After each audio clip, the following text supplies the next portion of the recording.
Did you know that one woman's powerful voice helped change the course of American history? Born into bondage as Isabella Baumfree, she was sold 4 different times before turning 13.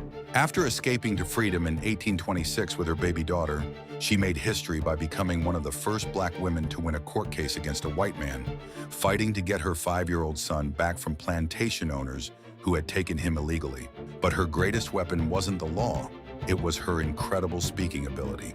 In 1843, she changed her name to Sojourner Truth and began traveling across America, giving speeches that moved crowds to tears and action. Her famous words, "Ain't I a woman?" challenged unfair treatment based on both race and gender. During the Civil War, she personally helped recruit soldiers and even met with President Lincoln to fight for land rights for freed people. Through her courage and powerful voice, Sojourner Truth helped turn public opinion against human bondage forever.